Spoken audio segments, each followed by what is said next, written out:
शहर विधानसभा क्षेत्र की जो दुर्दशा देखी है, यहाँ बहुत बड़े-बड़े नेता हुए हैं, जो एमएलए भी रहे हैं, मंत्री पद पे रहे हैं। लेकिन सर अशोक जी पिंचा है वो 5 से 6 बार चुनाव हार चुके हैं। तो अगर अशोक जी पिंचा को वापस टिकट दे दे जो आपके बड़े नेता है, तो ये चुनाव किस प्रकार से होगा? आपकी भूमिका क्या? नमस्कार, मैं हूं मनीष और आप देख रहे हैं मनीष पांड्या लाइव।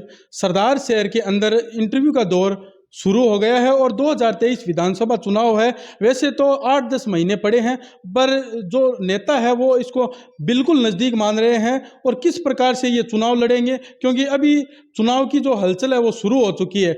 नगरपालिका से लेकर विधानसभा तक की जो हलचल है, इस चैनल के माध्यम से हम आपको दिखाते हैं। और हमारे साथ हैं कुमार जी सराफ, जिनका जगह जो नाम है प्रहलाद सराफ भी कहा जाता है, पर इनसे जानेंगे पहले बहुत कि जो सुरेंद्र कुमार सराफ है और प्रहलाद सराफ में क्या डिफरेंस है, किस तरह का जो नाम है इन्होंने रखा है। नमस्कार सर।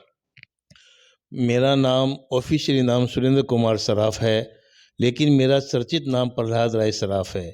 इसका रीज़न ये है कि मेरा जन्म सेम होली के दिन हुआ था, तो मेरी दादी माँ ने ये कहा था कि आज प्रहलाद हो गया है, तो मेरा नाम उन्होंने प्रहलाद रखा। तो मेरा पूरे सरदार शहर में चर्चित नाम प्रहलाद राय सराफ है, जबकि ऑफिशियल डॉक्यूमेंट में मेरा नाम सुरेंद्र कुमार सराफ है। तो मेरे को सुरेंद्र कुमार सराफ उर्फ प्रहलाद राय सराफ के नाम से ही जाना जाए। सर मैं पहले आपसे सवाल पूछूंगा कि जो आपका कोई भी किसी भी प्रकार से राजनीतिक जीवन नहीं रहा है, ना आपके परिवार का रहा है, फिर आपने 2022 के जो उपचुनाव के अंदर टिकट की जो मांग की थी और बड़ा हंगामा पैदा हो गया था। उसके बाद 2023 ये शुरू हो गया और आपके जो पोस्टर है, पोस्टर से पता चल रहा है कि विधानसभा क्षेत्र में आप कूदने की पूर्ण तैयारी में हो, तो इसका क्या रीज़न हो सकता है? 2023 विधानसभा का चुनाव लड़ने का मैंने पूरा मन बना लिया है और मेरे को जनता सरदार शहर की विधानसभा की जनता जनार्दन का बहुत ही स्नेह और प्यार मिल रहा है, इसलिए मैंने चुनाव लड़ने का पूरा मन बनाया है। तो आप किस तरीके से चुनाव लड़ोगे? आपके क्या क्या कुछ मुद्दे रहेंगे, क्योंकि आप इससे पहले कभी राजनीति में नहीं रहे हो? मैं इससे पहले राजनीति में नहीं रहा था, ये आपका बात बिल्कुल सही है। और राजनीति में आने का मेरा मेन उद्देश्य यही है कि मैंने सरदार शहर विधानसभा क्षेत्र की जो दुर्दशा देखी है, यहाँ बहुत बड़े-बड़े नेता हुए हैं, जो एमएलए भी रहे हैं, मंत्री पद पे रहे हैं, लेकिन सरदार शहर में विकास का नाम शून्य के बराबर है। नगर पालिका यहाँ की है, वो इतनी बढ़ रही है, करोड़ों रुपए का बजट आता है, लेकिन किसी भी मोहल्ले गली में अपन जाते हैं, तो वहाँ कोई विकास नाम की कोई चीज़ नहीं है। गलियाँ सब टूटी हुई पड़ी है, खड्डे पड़े हैं, नालियाँ टूटी पड़ी है। सरदार शहर की इस दुर्दशा को और शहरी ग्रामीण क्षेत्रों की दुर्दशा को देख के मेरे मन में ये भाव आया कि क्यों न अपन विधानसभा का चुनाव लड़के और सरदार शहर को एक विकास के पथ के ऊपर आगे ले जाए। नहीं, आप कह रहे हो कि यहाँ पर किसी प्रकार का सरदार शहर तहसील के अंदर काम नहीं हुआ है। फिर जो भंवरलाल जी शर्मा थे वो काफ़ी लंबे समय से यहाँ पर चुनाव जीते थे और इनके जो लड़के हैं 2000 उपचुनाव में भी जीत हासिल की, तो फिर ये क्या माजरा हुआ? देखो, स्वर्गीय भंवरलाल जी शर्मा के विषय में मैं कुछ भी कहना उचित नहीं समझूंगा, क्योंकि वो मेरे पिता तुल्य थे और उन्होंने सरदार शहर में 7 बार विधानसभा के चुनाव जीते हैं। लेकिन विकास के नाम पे मेरे को कुछ नहीं लगता है कि सरदार शहर का कोई विकास का कार्य हुआ है।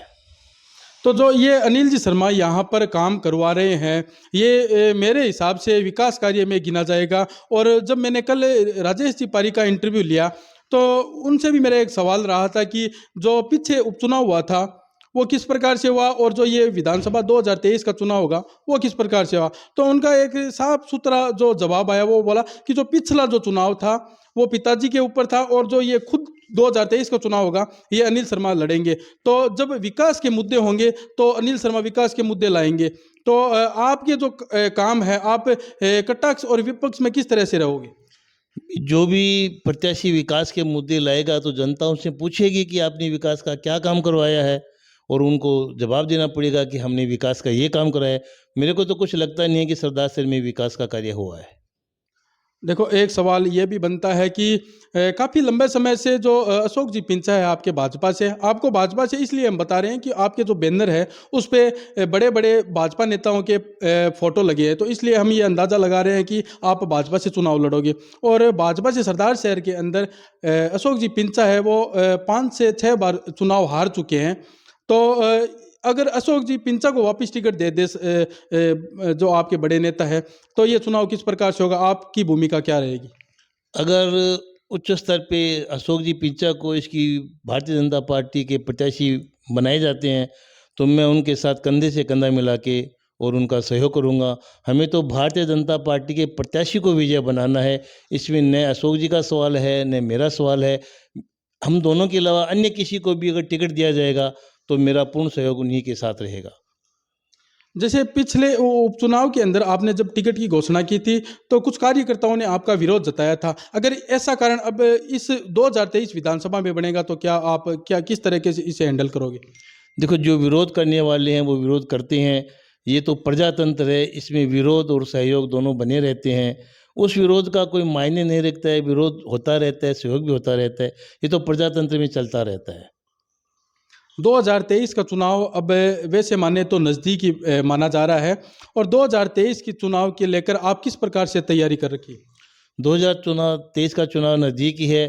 कोई कह रहे हैं 8 महीने तो चले जाएँगे, कोई टाइम नहीं लगता है। और हम हमारा काम करने में जुटे हुए हैं। हम शहर में क्या, ग्रामीण क्षेत्रों में क्या, जनता से मिल रहे हैं, जनता को बता रहे हैं कि हम अगर चुनाव लड़ेंगे, हमें टिकट मिलेगा, तो हम आगे ये विकास का कार्य करवाएँगे। मेरा पूरा जीवन है वो विकास के कार्यों में लगा दूँगा, जनता की सेवा में लगा दूँगा। और जहाँ-जहाँ भी मैं जा रहा हूँ, देहात में, शहर में, तो मेरे को जनता का बहुत अच्छा ही सहयोग और स्नेह मिल रहा है। तो ये थे प्रहलाद जी सराफ। इनकी संपूर्ण तैयारी के साथ ये मैदान में उतर चुके हैं। किस प्रकार से ये जो बीजेपी में कलह की संभावना हमें दिखाई दे रही है, किस तरीके से ये इसे निपटेंगे, देखते हैं। वीडियो में बने रहिए और आपकी क्या हमारे कमेंट बॉक्स में ज़रूर बताएं। मिलते हैं अगले वीडियो में। धन्यवाद।